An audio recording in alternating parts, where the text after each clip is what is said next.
Don't be nervous. I was simply sent here by the Connect board to see how things are going around here, and I want to be thorough. Now, judging by your clipboard, you seem like someone who can respect thoroughness, right? Oh, okay. I used to have a job just like yours, but I can tell you that we run a very tight ship around here. Ah, but it can always be tighter, couldn't it, dear? Now, as long as Captain Ray is keeping up with Connect standards, you should have nothing to worry about. Well, I think she's supposed to be here any moment now. Oh.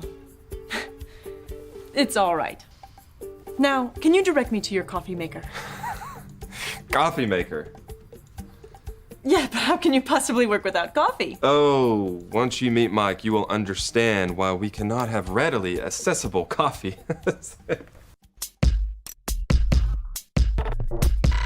We are Connect HQ. Every day We help the people of the world Live God's way. we look for the links. Make the connection. and you never know what might happen.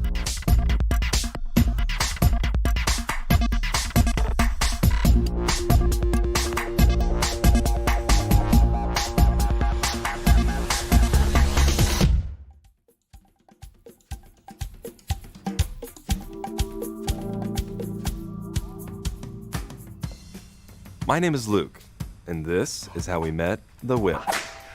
Dot. What is red, has claws, and never cleans up its messes? I don't know. A slobster!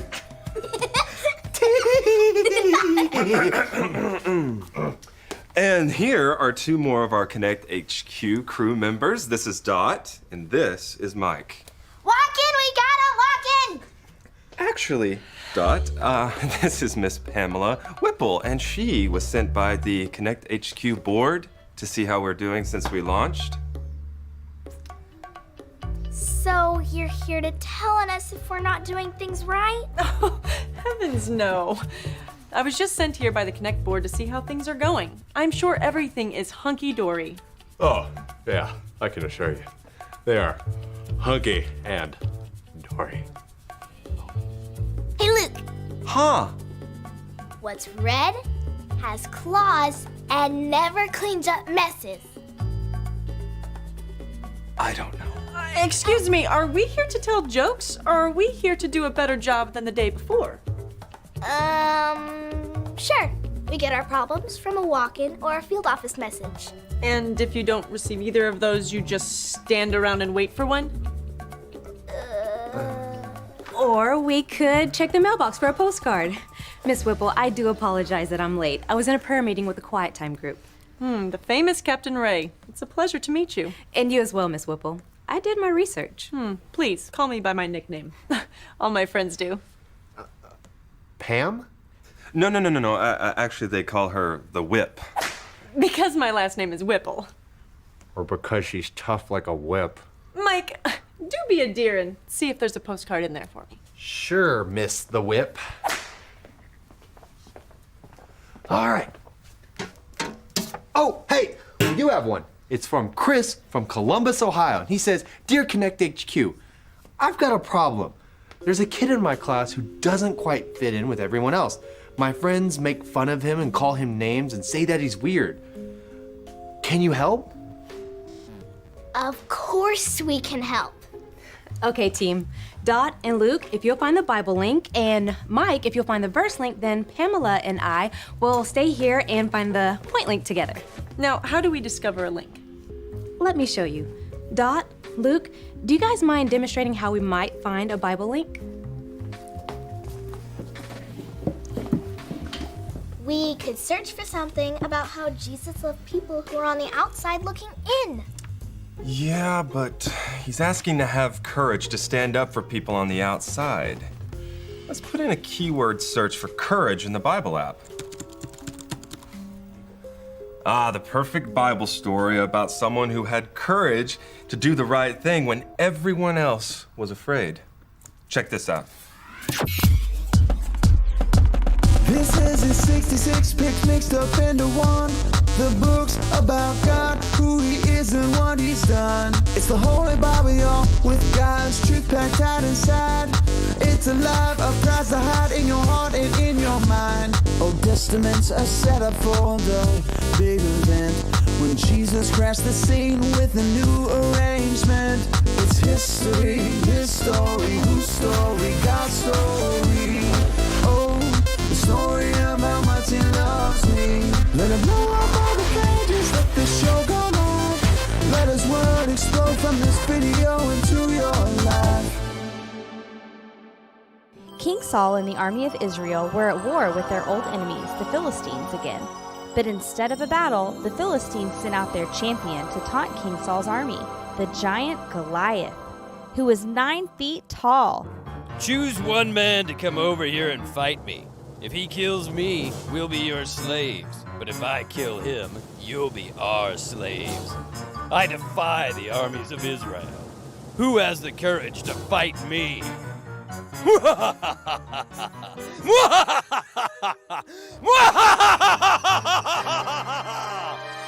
Far from the battle, in the town of Bethlehem, lived a young man named David. His father had sent his oldest 3 brothers to join King Saul's army, but David stayed home to care for the family's sheep. Take this food to your brothers. See how they're doing, and bring me back a report of the battle. Have you seen the giant? He comes out every night to insult us. What would somebody get for killing this Philistine to stop that laughing? King Saul said he'll get a princess for his wife, and his family will never pay taxes again. Who does this sweaty Philistine think he is? No one's allowed to insult the armies of the living God. What are you doing here? Aren't you supposed to be babysitting the sheep? You're just trying to watch the real men fight. Now, go on home. What have I done now? I was only asking a question. King Saul wants to see you. Don't you worry about this Philistine. I'll go fight him. Don't be ridiculous. You can't beat him. You're just a boy, and he's spent his whole life training to be a soldier. I've spent my whole life training too. When wild animals came and attacked my father's sheep, I take my club and rescue the lamb from its mouth.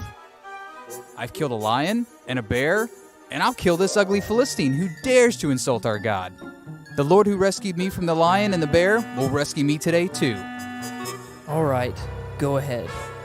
May the Lord be with you, but wear my armor. I can't wear these. I'm not used to them. God will protect me. David walked to the creek and picked up 5 smooth stones.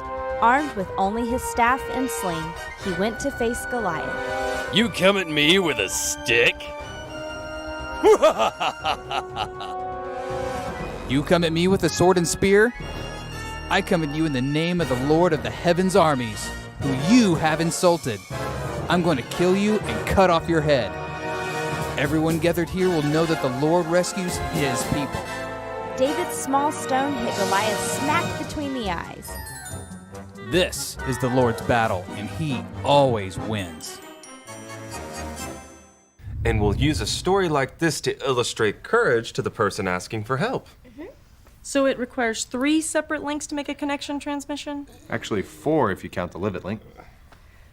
Do you mind if I try something perhaps a little quicker? By all means, go ahead. Based on my personal research, we don't need all of these links in order to make a good connection transmission. Well, I know we do things here at Connect HQ a little different, but Do I have the floor? Of course. Then please don't interrupt, Captain. Sorry. You spend a lot of time researching these links. I believe you're doing this because you're not trusting yourself. So listen to the problem. You already know the answer. But we need to see what the Bible says Dear, the postcard is simply saying this. What do you do when someone is lonely and being picked on? Stand up for him. Exactly. You already know the answer. It is simple advice. With all due respect, we don't just give advice. It's about more than that. Stand down, Captain. Guys, I'm not the bad guy here. I am simply trying to find you a way to save time. Surely you can all agree that we want to respond as quickly as possible. Yes, But we need to make sure All that... we need to do is send something like this. Dear Chris, gather your courage and be friends with the kids who are lonely. Connect HQ is here to help you. Short, sweet, like me. On to the next problem. Mike, be a dear and see if there's another postcard in there for me. Okie dokie.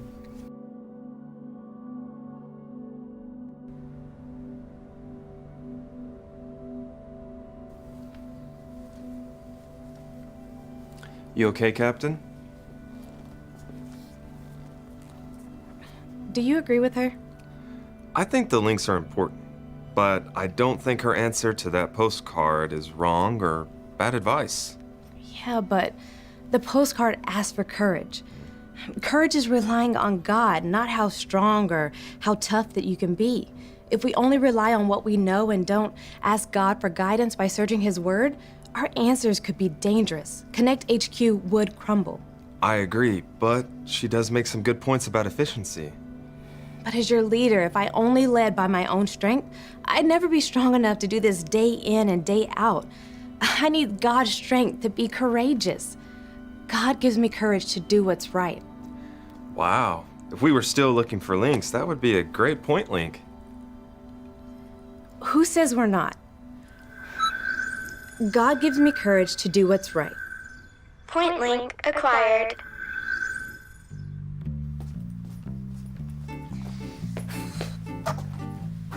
Where is everyone? They went to meet the different groups with the whip. I said I would stay behind to work, but really I stayed behind because I'm confused. What are you confused about? For this postcard, I knew the answer. Stand up for what is right. But what about the times when I don't know? Without the links, I'm not sure I'll always know the right answer. Well, Dot, that's why we have the process that we have, to make sure that we're speaking God's truth and not just saying what we want to say. So, if she wants us to do something different, we can still make sure that we're keeping our eyes open for the right thing to do. It's like the Bible says in the book of 1 Corinthians chapter 16, verse 13. I don't know that one. Can you help me memorize it? Sure. Repeat after me. Okay. 1 Corinthians 16, 13. 1 Corinthians 16, 13. Be on guard. Stand firm in the faith. Be on guard. Stand firm in the faith. Be courageous. Be courageous. Be strong. Be strong. See, courage isn't just about showing off how strong or how smart you are. Courage is knowing that God is bigger than the challenge. God can bring down the giants when we can't. That's right. Verse link, 1 Corinthians 16, 13. Verse link uploaded. I thought we weren't looking for links anymore. Well, I think that Miss Whipple needs to see what a full connection transmission looks like to get what we do here. So, you want to help me upload the rest of the links? You got it, Captain.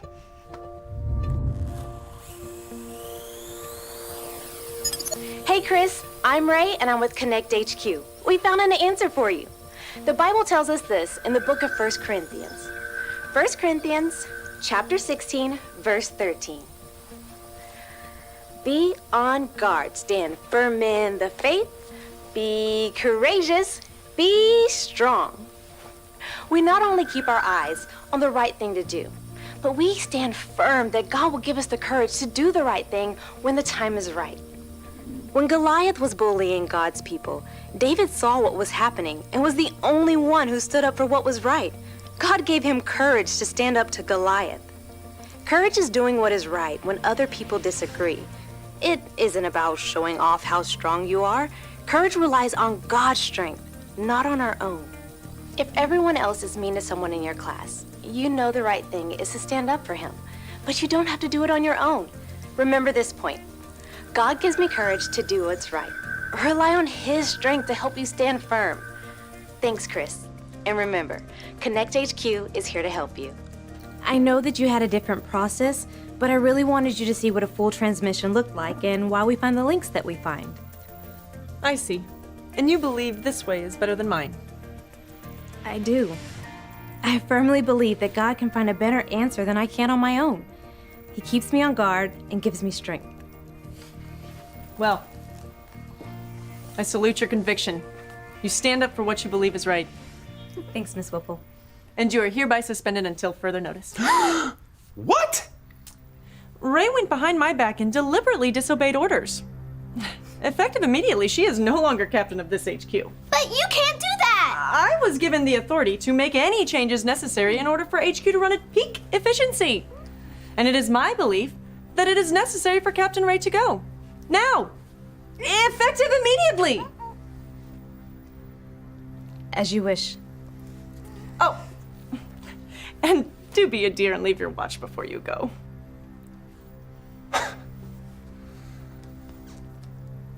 What are you doing? Just say you're sorry. Luke, God gives me courage to do what's right. I'll show you to the door. Come on.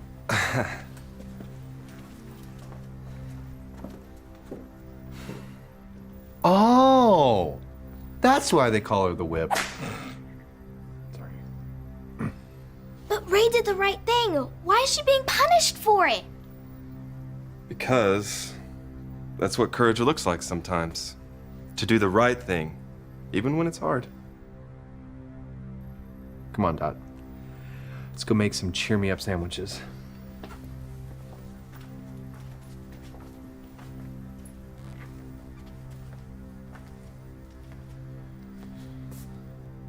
This will be right here waiting on you, Captain.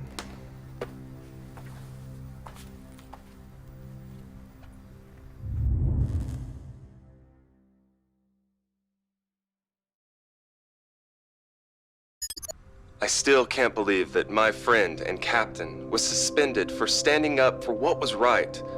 For as long as I've known Ray, she's been a strong follower of Jesus. If you like to follow Jesus and stand up for what is right, all you have to do is remember A, B, C. A, admit. Admit that you've done wrong and ask God to forgive you for disobeying him. B, believe. Believe God sent Jesus to take the punishment for your sin. Trust that you are forgiven because Jesus made you right with God. C, choose. Choose to spend your whole life depending on God's power to help you say no to sin. As you live and love like Jesus, tell others God is your leader and #1 friend. If you want to make that decision today, then talk to